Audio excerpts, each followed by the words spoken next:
নমস্কার বন্ধুরা, আজকে আবার একটা আমি নতুন ভিডিও নিয়ে চলে এসেছি। এটা একটা নাস্তার ভিডিও, আর এটা আমি মাত্র 2টো ডিম দিয়ে বানিয়েছি। দেখুন আমি 2টো ডিম দিয়ে কীভাবে এই নাস্তাগুলো রেডি করেছি, এতগুলো নাস্তা। তো চলুন দেখে নিয়ে যাক। এখানে আমি নিয়ে নিয়েছি কিছু বাঁধাকপি, কেটে নিয়েছি পাতলা করে। তারপরে এখন এর মধ্যে আমি দিয়ে দেবো লম্বা করে কেটে রাখা পেঁয়াজ।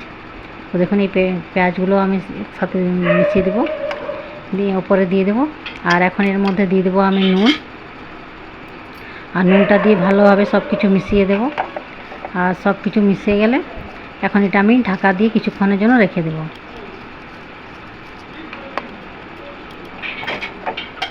তো তারপর দেখুন এখন কিছুক্ষণ পরে আমার পেঁয়াজ আর বাঁধাকপিটা সুন্দরভাবে নরম হয়ে গেছে। এখন কিন্তু এখানে আমি একটুও জল দিইনি।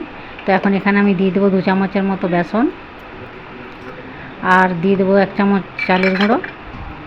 আর এখন কিছু মশলা অ্যাড করে দেবো। এখানে দিয়ে দেবো আমি হলুদ গুঁড়ো, লঙ্কা গুঁড়ো, জিরে গুঁড়ো, ধনে গুঁড়ো আর গরম মশলার গুঁড়ো, আর সামান্য একটু নুন। ওপর থেকে একটু নুন দিয়েছি, কারণ ওপর থেকে যে বেসন আর চালের গুঁড়ো দিয়েছিলাম। দেখুন আমার ডোটা রেডি হয়ে গেল, একটা ব্যাটার মতো, কিন্তু এটা শক্ত ব্যাটার হবে। আর এদিকে আমি ডিমগুলোকেও লম্বা করে কেটে নিয়েছি।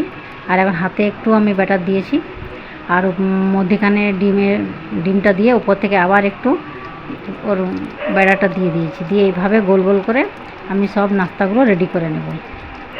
দেখুন আমার সব নাস্তাগুলো রেডি হয়ে গেল।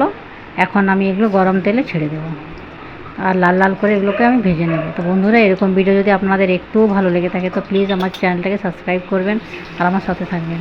তো দেখুন আমি এগুলোকে একটু হালকা আঁচে ধীরে ধীরে করে ভেজে নেব। তো দেখুন আমার ভাজা হয়ে আসছে।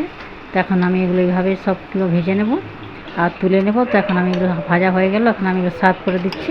তো এইভাবে একবার আপনারাও ট্রাই করে দেখবেন আর বানিয়ে খাবেন। আর যদি ভালো লেগে থাকে তো প্লিজ আমাকে কমেন্ট করে জানাবেন। তো আজকের ভিডিও আমার এই পর্যন্তই ছিল। আবার দেখা হবে নেক্সট ভিডিওতে। ততক্ষণ ভালো থাকবে, সুস্থ থাকবে।